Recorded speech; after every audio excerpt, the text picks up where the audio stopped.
Ma belle-mère a secrètement volé l'argent de notre mariage pour tirer d'affaire le mari criminel de ma belle-sœur.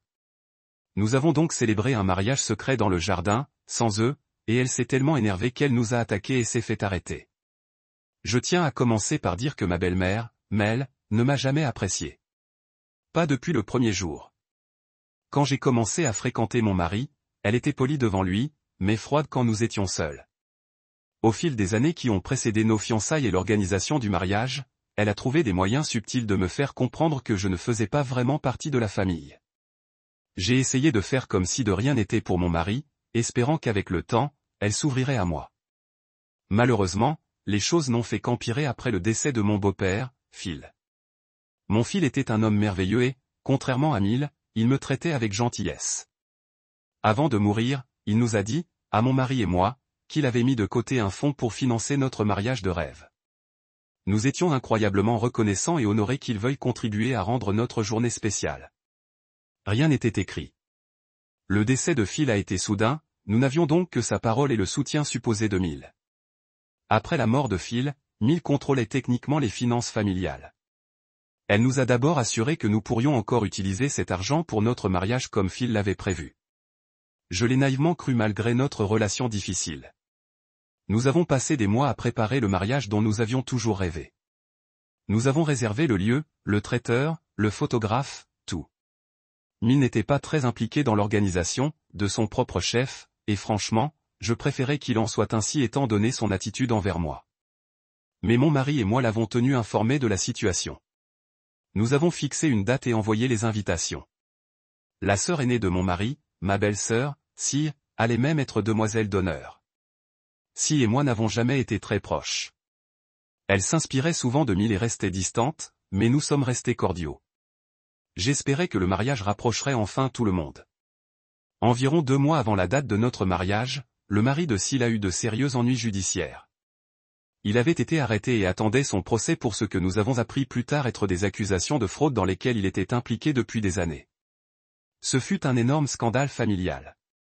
Si était hors d'elle, stressée et embarrassée. Mil était désemparée, elle aussi. Elle n'arrêtait pas de répéter combien il serait terrible pour le mari de Si, son gendre, de manquer le mariage ou, pire encore, d'aller en prison. Mon mari et moi comprenions la situation de Si, mais nous étions clairs sur le fait que l'argent que Phil avait mis de côté était destiné à notre mariage. Nous n'en avons pas parlé directement à Sil, car à l'époque, nous ne pensions pas que quiconque essaierait de puiser dans notre fonds de mariage pour autre chose. À notre insu, Mil avait d'autres projets. Sans nous en parler, elle a secrètement utilisé l'argent économisé par Phil pour notre mariage afin de faire sortir le mari de Sil de prison. À ce jour, je ne sais pas exactement comment ils ont arrangé les choses, mais l'argent laissé par Phil était accessible à Mil et probablement destiné à l'usage général de la famille, puisqu'il n'y avait aucune disposition légale. Il est possible que, comme rien n'était officiellement prévu dans les documents juridiques, Mil se soit senti en droit d'utiliser l'argent comme bon lui semblait. Ce que je sais, c'est qu'un jour, environ 6 semaines avant notre mariage, mon mari a reçu un appel d'un proche laissant entendre que le mari de Sil était en liberté sous caution. Nous étions perplexes. La caution avait été fixée assez élevée par le tribunal et nous ne pensions pas que Sil puisse la payer seul. C'est là que nous avons commencé à soupçonner quelque chose d'anormal. Mon mari a appelé sa mère pour lui demander directement si elle avait participé à la libération sous caution du mari de Sil. Mil a d'abord hésité, mais elle a finalement admis avoir aidé à organiser la caution. Elle a continué à essayer de cacher la provenance de l'argent, en disant quelque chose de vague comme « c'est réglé ». Ne t'en fais pas, cela n'a fait qu'accroître les soupçons de mon mari, car Mil elle-même n'est pas riche en dehors de ce que Phil a laissé derrière lui. Finalement, après avoir insisté, elle a avoué avoir utilisé l'argent que Phil avait prévu pour notre mariage. Je n'oublierai jamais ce coup de fil. J'étais assise à côté de mon mari sur le canapé quand j'ai vu son visage pâlir d'incrédulité et de colère. Il a alors mis l'appel en mode haut-parleur et j'ai entendu Mil essayer de se justifier. Elle semblait sur la défensive et contrariée, affirmant que nous n'avions pas le choix. La famille avant tout. Elle a dit que mon Phil aurait voulu que ce soit ainsi parce qu'il aurait voulu que toute la famille soit réunie à notre mariage. Par toute la famille, elle voulait précisément s'assurer que le mari de sa fille, le mari de Sil, puisse être présent au lieu d'aller en prison. J'ai interpellé Mil et lui ai demandé pourquoi elle avait pris l'argent destiné à notre mariage sans même nous le demander. J'étais furieuse, mais aussi blessé qu'elle ait agi dans notre dos. Mille s'est immédiatement montré hostile envers moi, disant que je ne comprendrais pas parce que je ne faisais pas partie de cette famille. Ce sont ses mots exacts, ce qui m'a laissé stupéfaite et en larmes. Mon mari m'a immédiatement défendu, affirmant à sa mère que ce qu'elle avait dit était inacceptable et que, bien sûr, je faisais partie de la famille. Il a exigé de savoir comment elle pouvait penser qu'il était acceptable de voler l'argent de notre mariage. Elle a ensuite eu l'audace de nous gronder à travers ses larmes, en disant que nous devrions être reconnaissants que le mari de Syl ait pu sortir de prison à temps pour assister à notre mariage. Vous devriez me remercier. Maintenant, il peut être là pour te donner sa bénédiction pour ton mariage, comme ton fils l'aurait souhaité, s'écria-t-elle. J'étais sans voix. Reconnaissante, la remerciant d'avoir utilisé tout notre budget mariage pour tirer d'affaire un homme qui avait commis un escroc, de l'avoir privilégié au mariage de son propre fils. Mon mari tremblait de colère à ce moment-là. Il lui a dit sans embâche qu'elle avait trahi les souhaits de Phil et notre confiance. Il lui a rappelé que Phil avait explicitement dit que l'argent était destiné à notre mariage. Mill, toujours en larmes, a rétorqué qu'il n'y avait rien d'écrit et qu'elle était veuve, donc l'argent était l'argent de la famille, à utiliser là où il y en avait le plus besoin. Elle a insisté sur le fait qu'un mariage ne dure qu'1 jour, mais la situation du mari de Syl était une urgence qui nécessitait une aide immédiate. Je n'ai pas pu me retenir d'entendre ce sermon tordu sur le soutien familial. J'ai hurlé qu'elle ne me considérait visiblement pas comme faisant partie de ce système de soutien familial alors qu'elle avait dépensé ce qui était censé être notre soutien pour le mariage. Mill m'a simplement coupé la parole, me traitant toujours comme si j'étais hors sujet. Elle s'adressait principalement à mon mari, comme si je n'étais même pas impliqué dans la discussion. Comprenant que nous n'avancions pas, mon mari a raccroché au milieu de sa diatribe. Nous sommes restés assis sur le canapé en silence, tous les deux tremblants. J'ai pleuré de frustration et d'incrédulité. Tous nos projets de mariage, tout ce que nous attendions avec impatience, étaient soudainement en suspens. Nous n'avions certainement pas les fonds nécessaires pour revoir notre budget dans un délai aussi court, pas pour le genre de mariage que nous avions prévu. Les jours suivants, mon mari et moi avons eu des conversations difficiles. Nous avons contacté le lieu de réception et nos prestataires pour leur expliquer la situation. La plupart d'entre eux se sont montrés compréhensifs, mais nous avons quand même perdu beaucoup d'acomptes et payé des frais d'annulation pour nous être désistés si tard. C'était déchirant. J'avais choisi la robe de mes rêves, nous avions prévu de magnifiques centres de table, un dîner avec traiteur. Maintenant, tout était parti en fumée parce que Mill avait décidé unilatéralement qu'autre chose était plus important. Mon mari était à la fois dévasté et furieux. Je sentais bien qu'il se sentait coupable. Il s'est excusé à maintes reprises. J'ai essayé de le rassurer en lui disant que rien de tout cela n'était de sa faute. La faute en incombait entièrement à Mill, et dans une certaine mesure à Sy pour avoir accepté. Après environ une semaine d'introspection, nous avons finalement décidé d'annuler complètement le grand mariage de nos rêves. L'idée d'aller de l'avant avec Mill impliquée de quelque manière que ce soit, ou même simplement présente, après ce qu'elle avait fait me rendait malade. Nous n'avons informé que nos amis les plus proches et ma famille du changement de plan. Heureusement, ma famille nous a incroyablement soutenus. Ils ont même proposé de contribuer financièrement pour sauver le grand mariage, mais mon mari et moi avons décliné. À ce stade, notre confiance dans la présence de sa mère ou de sa sœur à une célébration était anéantie. Nous ne voulions pas d'une journée inévitablement centrée sur le drame et les conflits. Nous avons plutôt choisi une petite cérémonie privée, dans notre propre jardin, littéralement dans celui de la petite maison que nous louons. C'était doux amer, mais aussi magnifique à sa manière. Le jour de ce qui aurait dû être notre grand mariage, nous avons échangé nos vœux sous le vieux chêne derrière notre maison, avec juste une poignée de personnes étaient présentes. Nous avons invité mes parents, mes 2 meilleurs amis et l'un des amis les plus proches de mon mari comme témoins. Un ami de la famille, ordonné prêtre, a célébré la cérémonie à notre place au pied levé. Nous n'avons prévenu Mill, Sy ni aucun membre de la famille élargie de mon mari qu'après coup. En vérité, nous craignons que si Mill avait vent de notre projet, elle et Sy débarquent et fassent une scène ou tentent de l'empêcher. Vu leur comportement récent, nous n'allions pas prendre ce risque. Notre mariage dans le jardin a finalement été un jour heureux pour nous, malgré tout ce qui avait précédé. Nous avons opté pour la simplicité. Je portais une robe blanche décontractée trouvée à la dernière minute. Rien d'aussi chic que ma robe d'origine, mais je l'adorais quand même. Et mon mari portait un beau costume. Nous avons échangé nos vœux, verser des larmes de joie et partager un gâteau que ma mère nous avait préparé. Ce n'était pas l'événement fastueux que nous avions initialement prévu. Mais, debout à ses côtés, j'ai compris que le plus important était que nous allions nous marier. À cet instant, tout le drame avec sa mère et sa sœur. On se sentait loin. On n'a pas tout de suite dit à la mère et à la sœur de mon mari qu'on s'était mariés dans le jardin. Honnêtement, après leur coup monté, on n'était pas pressé de leur parler.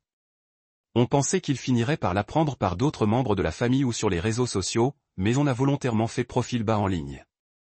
On n'a posté qu'une seule photo de nous dans notre tenue de jardin, avec simplement la date de notre mariage et un emoji cœur en légende. On pensait être assez discret pour que Mille et Si ne s'en rendent pas compte tout de suite, puisqu'ils ne nous suivaient pas sur les réseaux sociaux à ce moment-là. On avait déjà pris un peu de distance en ligne. Il s'avère qu'ils l'ont découvert assez vite de toute façon. La suite, c'est une toute autre histoire. Je vous raconterai bientôt la suite, quand j'aurai l'énergie de raconter la suite, car comme vous pouvez l'imaginer, Mille n'a pas accepté la nouvelle. Enfin, une première mise à jour. Les conséquences de notre mariage secret dans le jardin n'ont pas tardé à se faire sentir. Comme je l'ai déjà laissé entendre, mon ami a découvert qu'on s'était marié sans le dire. En fait, elle ne l'a appris que quelques jours après la cérémonie. Nous ne l'avions pas directement informée, ni si, mais les nouvelles vont vite. Nous soupçonnons qu'un proche ou un ami de la famille a vu notre publication discrète sur les réseaux sociaux et a transmis l'information. Un matin, moins d'une semaine après notre mariage dans le jardin, nous avons entendu des coups violents à notre porte d'entrée. Mon mari et moi avons échangé un regard, nous préparant tous deux à ce qui allait arriver. Il a ouvert, et elles étaient là, sa mère et sa sœur, plus furieuses que je ne les avais jamais vues. Nous sommes sortis sur le porche et avons refermé la porte derrière nous. Dès qu'ils nous ont vus, le visage de Miss s'est déformé par la rage et la douleur, et elle s'est immédiatement mise à crier « Comment avez-vous pu nous faire ça ? Comment as-tu pu te marier sans même en parler à ta mère ?» hurla-t-elle. Si était tout aussi furieuse, exigeant de savoir pourquoi, en tant que sœur de mon mari, elle n'avait pas été invitée. Ils sont vraiment arrivés en trombe, comme si nous les avions attaqués personnellement en nous mariant discrètement. Mon mari, et c'est tout à son honneur, a d'abord essayé de réagir calmement. Il leur a dit sans détour qu'après ce qu'ils avaient fait avec le fonds de mariage, nous n'avions aucune envie de les avoir à notre mariage. Je me souviens qu'il a dit quelque chose comme « Vous avez choisi de trahir notre confiance et les souhaits de papa. On n'allait pas faire. Comme si tout allait bien et organiser une fête que tu gâcherais. » Cela a encore plus irrité Mille. Elle a crié que nous étions dramatiques et ingrats. Nous étions tous encore debout sur notre petite véranda et la tension montait de seconde en seconde. J'ai fini par prendre la parole et lui ai dit que nous avions parfaitement le droit de nous sentir trahis, car c'était le cas. Je lui ai dit que le jour de notre mariage n'était pas une priorité pour elle, alors pourquoi s'attendrait-elle à être là ? Mille a pratiquement hurlé. Je l'ai tiré d'affaire pour toi aussi. Elle a crié, en parlant du mari de Sille. Alors, ton mariage ne serait pas une mascarade avec un membre de la famille absent. Je l'ai fait pour la famille. En fait, elle essayait de faire croire qu'elle nous avait rendu service. Je voyais bien que mon mari était sur le point de s'emporter. Je tremblais, furieuse qu'elle ne comprenne toujours pas. J'ai rétorqué que nous n'avions jamais demandé cette faveur. Nous avions besoin de cet argent pour notre mariage et tu n'avais aucun droit, ai-je dit aussi calmement que possible. Toi tu ne l'as pas fait pour nous. Vous l'avez fait pour vous-même. Si s'est alors avancé et m'a lancé un regard sec. Tu es juste en colère parce que tu te soucies plus d'une fête chic que de notre famille réunie. Ces mots m'ont fait bouillir le sang, surtout venant de quelqu'un qui a contribué à créer ce désordre. C'était mon point de rupture. J'ai pris une grande inspiration et j'ai tout laissé sortir. Tout le manque de respect et la cruauté secret qu'ils avaient exercé envers moi pendant des années, quand mon mari n'était pas là. J'ai raconté à mon mari, devant eux, les choses désagréables que sa mère m'avait dites en privé. J'ai énuméré tous les exemples horribles dont je me souvenais. J'ai rappelé à Mille comment elle m'avait dit que je ne serais jamais un vrai membre de la famille. Cette fois où il m'a laissé seul avec elle.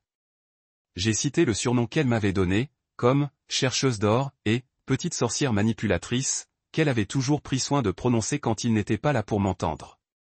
J'ai pointé Sille du doigt et raconté comment elle m'excluait des activités familiales ou me parlait avec condescendance comme si j'étais une étrangère. J'ai même amené peu après les funérailles de Phil, Mille m'a accusé d'égoïsme de vouloir un mariage, ce qui m'a profondément blessé, car j'avais suggéré de le reporter par respect, et elle a insisté pour que nous continuions.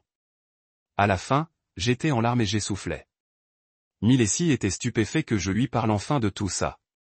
Mon mari, sous le choc et l'horreur, se tourna vers sa mère et sa sœur. Pendant un instant, personne ne dit mot. Puis Mil a commencé à secouer la tête avec fureur, disant que j'exagérais ou que j'interprétais mal ses conseils. Elle a nié catégoriquement m'avoir insulté ainsi. C'est alors que je lui ai répété calmement, mot pour mot, une des insultes qu'elle m'avait lancées. Tu veux dire comme quand tu m'as traité de petite sorcière manipulatrice qui te volait ton fils, ai-je demandé en la regardant droit dans les yeux. Il a demandé doucement à sa mère, tu lui as vraiment dit ça? Mil a commencé à bafouiller, prétendant qu'elle ne pensait pas ça. Si est intervenu pour se défendre. Mil a dit que je prenais les choses mal, mais cette réponse n'a fait que confirmer que ses propos avaient bel et bien été tenus. Le visage de mon mari est passé du choc à la colère en un instant. Il s'est placé devant moi et s'est adressé à sa mère et à sa sœur. Ça suffit, a-t-il dit d'une voix basse et furieuse. J'en ai assez entendu. Ce que tu as fait avec l'argent de papa était déjà assez grave. Maintenant, je découvre que tu as traité ma femme comme ça depuis le début. Il était furieux et profondément blessé. Si tu ne peux pas respecter ma femme, tu ne peux pas me respecter. C'est fini pour nous. Mil se mit à sangloter, tendant la main vers lui comme pour lui attraper le bras. Je suis ta mère. Tu ne peux pas nous couper les vivres. S'il te plaît, nous sommes une famille, cria-t-elle, les larmes aux yeux. Mon mari recula hors de sa portée. Si pleurait aussi, criant de colère à travers ses larmes. Je n'arrive pas à croire que tu la choisisses plutôt que ta propre famille. Mon mari secoua la tête. Vous avez cessé d'être une famille pour nous quand vous avez décidé de maltraiter ma femme et de saboter notre mariage. Il dit qu'il leur avait dit de partir et qu'il ne voulait leur parler à aucun des deux dans un avenir proche.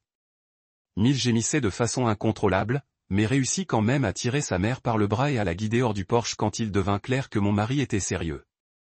Alors qu'ils se dirigeaient vers leur voiture, Mil continua. Il pleurait, se demandant comment il avait pu faire ça à sa propre mère. Sim m'a fusillé du regard avec une haine absolue et a hurlé, tu vas le regretter. Avant qu'il ne s'enfuit. Après leur départ, je me suis effondrée contre mon mari, tremblante. Il tremblait aussi, et je voyais bien qu'il était à la fois en colère et dévasté. Nous sommes rentrés et sommes restés longtemps dans les bras l'un de l'autre. Je me suis excusé auprès de lui de ne pas lui avoir tout dit plus tôt. Il s'est excusé auprès de moi de ne pas l'avoir vu lui-même. Ce fut un moment émouvant pour nous deux, mais au final, j'avais l'impression qu'un poids s'était allégé maintenant que la vérité avait éclaté. Dans les jours qui ont suivi, mon mari a officiellement coupé contact avec sa mère et sa sœur. Il a bloqué leurs numéros et nous les avons retirés des réseaux sociaux. Quelques membres de sa famille nous ont contactés après avoir entendu la version des faits de Mills, qui était, comme on pouvait s'y attendre, biaisée. Nous avons expliqué notre version des faits et, heureusement, certains d'entre eux ont compris et nous ont apporté leur soutien, disant qu'ils n'étaient pas totalement surpris compte tenu du passé de Mills. Cela nous a beaucoup touchés. Quant à mon mari, il m'a confié en privé, il n'a aucune intention de parler à sa mère ou à sa sœur à moins qu'elle ne manifeste de sincères remords et ne change, et peut-être même pas. Il avait le cœur brisé, mais il a dit qu'ils avaient fait leur choix. Je ne les laisserai plus nous traiter comme ça, ma femme et moi. À un moment donné, je lui ai dit que je ne voulais plus m'immiscer entre lui et sa famille, et que c'était pour ça que j'avais gardé mes distances si longtemps. Il m'a juste serré dans ses bras et m'a dit, tu fais partie de ma famille maintenant, et je ne te perdrai pas à cause de leurs bêtises. Cela fait 2 semaines que nous n'avons plus eu de contact. C'est encore un peu surréaliste pour mon mari, mais nous savons tous les deux que c'était la bonne décision. Notre foyer est plus paisible que jamais. Pour une fois, nous n'avons plus à nous soucier des drames constants ni du manque de respect. Mais j'aimerais pouvoir dire que c'est la fin. Malheureusement, Milessi n'était pas prêt à accepter cette rupture sans réagir. Il y a eu de nouveaux développements pendant que j'écrivais ces lignes, notamment un comportement vraiment scandaleux de leur part que je tiens à partager. Je publierai un autre article. Mise à jour prochaine. Deuxième mise à jour, nous avons essayé de passer à autre chose et de profiter de notre lune de miel, prévue peu après le mariage. En fait, nous sommes partis en voyage environ 1 semaine après cette confrontation explosive avec ma belle famille. Nous espérions que mettre un peu de distance et de temps entre nous et ce drame nous aiderait à nous ressourcer. La lune de miel était censée être un moment joyeux et relaxant, et nous avons passé de merveilleux moments. Mais malheureusement, mon mari et Sil n'avaient pas fini de se faire sentir. Quelques jours après le début de notre lune de miel, mon mari a commencé à recevoir une avalanche de SMS étranges provenant d'un numéro inconnu. Les messages se succédaient rapidement, de longs paragraphes et de courtes piques, tous provenant de ce qui semblait être un numéro de téléphone aléatoire que nous ne connaissions pas. Au début, il était perplexe. Le tout premier message disait quelque chose comme « Je n'arrive pas à croire que tu fasses ça. Ce n'est pas toi. Elle te manipule. » Aucun de nous n'a immédiatement compris de qui il s'agissait, mais nous avions des soupçons. Lorsque d'autres messages ont suivi, c'est devenu évident. Mill et Sil avaient apparemment acheté un téléphone prépayé bon marché ou obtenu un nouveau numéro spécialement pour contourner leur blocage. Les messages provenaient clairement d'eux. Le libellé et l'objet le trahissaient. Même s'ils n'avaient jamais signé, ils alternaient entre supplications et réprimandes. À un moment, c'était le ton de Mills, « S'il vous plaît, nous sommes de la famille. Ne la laissez pas vous faire un lavage de cerveau. Je suis votre mère. Je sais ce qui est le mieux pour toi. » La phrase suivante ressemblait davantage au style agressif de Sil. « C'est dégoûtant. Elle t'a retourné contre ton propre sang. Papa aurait honte de la façon dont tu traites ta mère. » Il n'a jamais répondu directement à aucun des messages. Au début, il a envoyé une réponse avant qu'on sache vraiment de qui il s'agissait. Il a répondu « Qui est-ce et pourquoi dis-tu ça ?» La réponse était une diatribe tordue qui ne laissait aucun doute, c'était sa mère, sa sœur, ou les deux qui écrivaient ensemble. Ça disait quelque chose comme « C'est quelqu'un qui se soucie vraiment de toi. Quelqu'un qui ne va pas rester les bras croisés à te regarder abandonner ta famille pour une fille manipulatrice qui te tient à la main. » Il m'accusait ensuite de lui avoir fait un lavage de cerveau, le grondait pour avoir abandonné sa pauvre mère, et bien sûr, il y avait le clou du spectacle. Ton père serait tellement déçu de toi s'il était là. Mon mari m'a montré ce message et, honnêtement, j'ai cru qu'il allait balancer son téléphone du balcon de l'hôtel de rage. Au lieu de cela, il prit quelques grandes inspirations, puis dit calmement « Je bloque ce numéro. » Et il le fit. Nous avons tous les deux bloqué le numéro sur nos téléphones par sécurité. Je n'avais reçu aucun SMS. Il le ciblait directement, mais je ne voulais pas être joignable non plus. Pendant le reste de notre lune de miel, nous avons laissé nos téléphones la plupart du temps en mode silencieux ou éteint, sauf en cas de besoin. Nous avons fait de notre mieux pour que les propos toxiques de sa mère et de sa sœur ne gâchent pas notre voyage. Il y a eu des moments difficiles à oublier, surtout la remarque cruelle sur son père. Mon mari m'a confié un soir que c'était cette phrase qui l'avait le plus blessé. Il a dit doucement, « Papa n'aurait jamais voulu ça. Il serait furieux contre eux, pas contre moi. » J'étais entièrement d'accord. D'après ce que je savais de Feu Phil, il valorisait la famille, mais respectait aussi les limites et m'avait accueilli avec enthousiasme. Je suis sûr qu'il aurait été dégoûté par les actions de Miss et par leur comportement actuel. Nous avons fait de notre mieux pour compartimenter les choses et profiter quand même des beaux endroits que nous avons visités. Dans les moments plus calmes, cependant, nous avons beaucoup parlé de nos sentiments. Mon mari a répété qu'il n'avait aucune intention de se réconcilier de sitôt après avoir vu à quel point ils allaient s'abaisser. Je lui ai dit que je le soutenais dans tout ce qu'il devait faire. Et que si cela impliquait une absence permanente de contact ou une longue pause, je le soutenais. Mais il était convaincu que ce comportement était inacceptable et qu'il n'allait pas le récompenser par de l'attention. Le bon côté des choses, c'est qu'après avoir bloqué ce numéro, les messages de harcèlement ont cessé, du moins temporairement. Pendant le reste de notre lune de miel, Mill et Sil n'ont eu aucun moyen de nous contacter directement. Troisième point. Nous sommes rentrés de notre lune de miel en espérant que les choses finiraient par se calmer. Nous avions tort. Notre avion a atterri en ville après 2 semaines à l'étranger, et nous sommes rentrés chez nous en fin d'après-midi, fatigués par le décalage horaire, mais soulagés d'être de retour. Nous nous sommes garés dans notre allée, avons commencé à décharger nos valises, et c'est là que nous avons été pris au piège.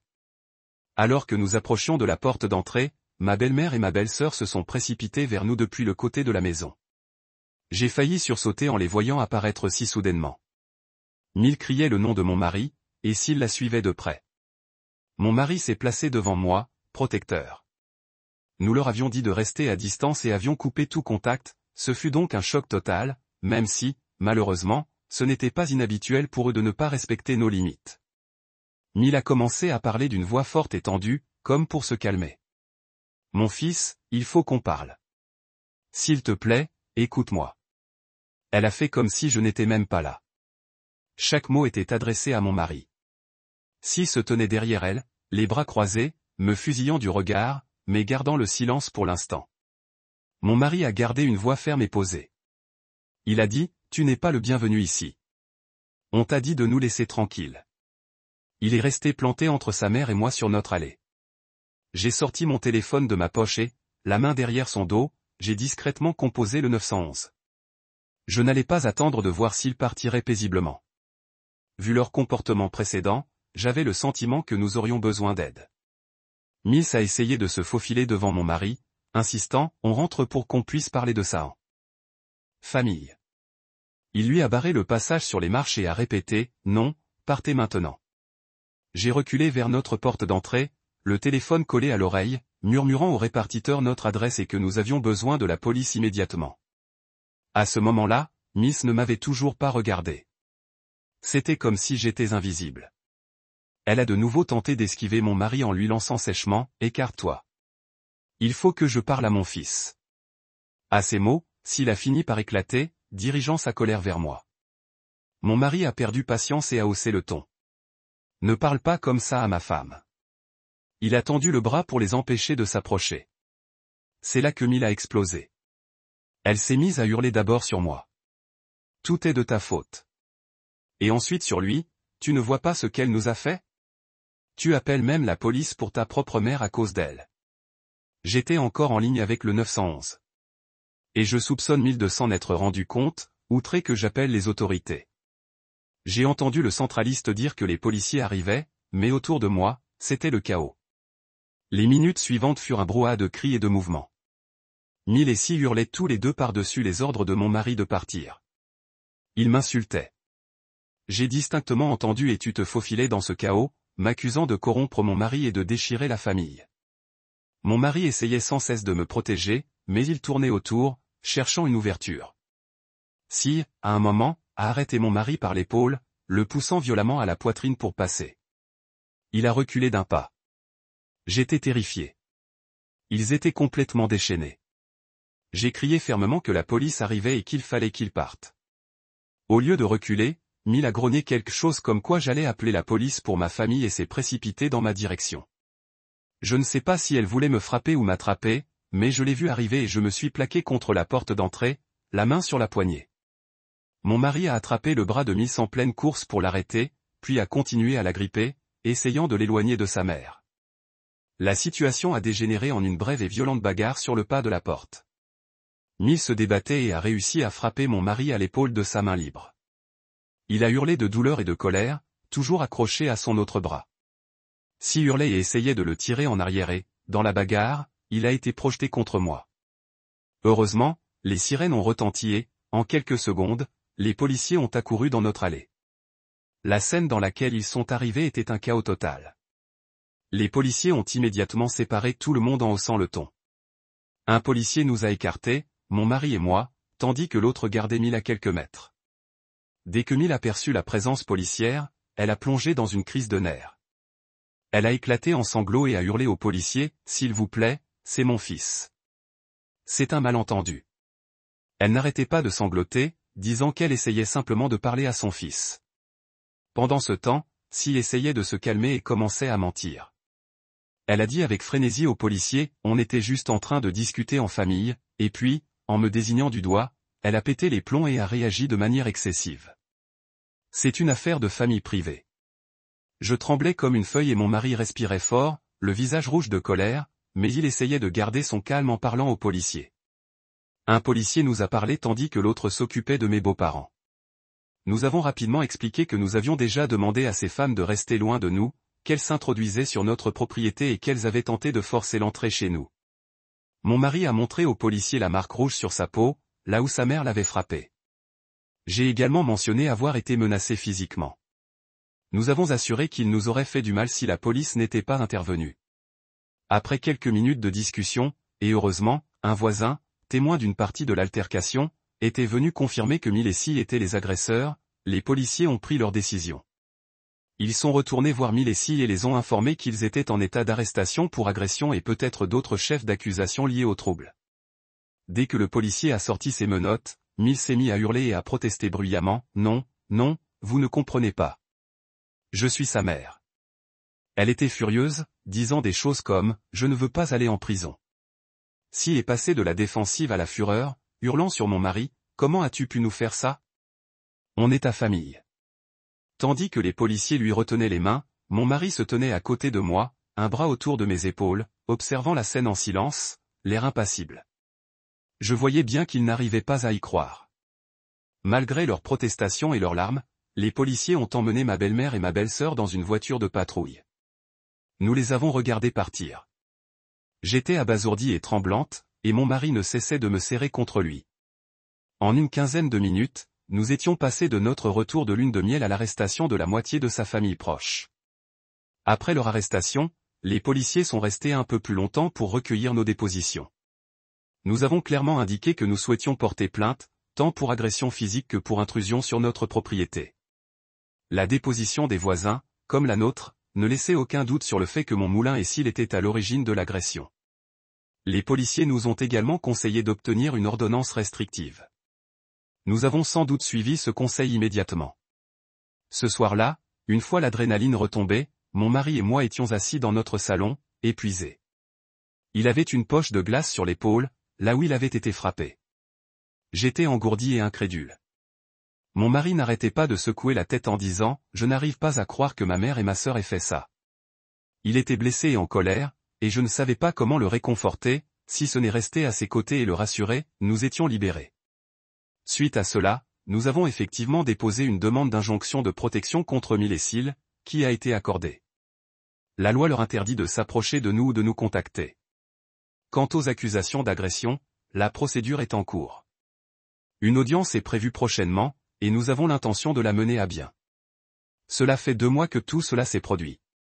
Avec l'injonction de protection et les conséquences juridiques imminentes, ma belle-mère et ma belle-sœur ont finalement fait silence radio. Nous avons même commencé à consulter un thérapeute ensemble pour nous aider à gérer la situation. Cette épreuve a été extrêmement difficile pour mon mari, surtout pour accepter une telle trahison de la part de sa propre famille. Ça a été dur pour moi aussi. Faire face au traumatisme d'être leur cible, mais nous travaillons ensemble de jour en jour. Mise à jour 4. Cela fait maintenant environ 4 mois depuis le mariage de l'arrière-cour et tout le chaos qui a suivi. Pendant ce temps, l'affaire juridique pour le mari de ma belle-sœur, celle qui a été renflouée avec notre fonds de mariage, a finalement été jugée. Le procès s'est terminé récemment et, comme prévu, il a été reconnu coupable des accusations de fraude. Il fait face à une peine de prison probable. J'ai entendu à travers la vigne familiale que mon seuil était à côté de l'inquiétude, et mon moulin est complètement bouleversé par toute la situation. Dans toutes autres circonstances, mon mari serait le type de personne pour soutenir sa famille pendant une période difficile comme celle-ci. Je sais que cela a pesé sur lui, en réfléchissant à ce que sa mère et sa sœur doivent ressentir en regardant le mari de Syll se diriger probablement en prison. J'ai même dit à mon mari que s'il ressentait le besoin de les contacter, même juste pour les vérifier ou offrir un soutien, je comprendrais. Nous ne sommes toujours pas des contacts par notre propre choix et par l'ordre de ne pas faire, mais je voulais qu'il sache que je ne serais pas bouleversé s'il faisait une exception dans ce cas.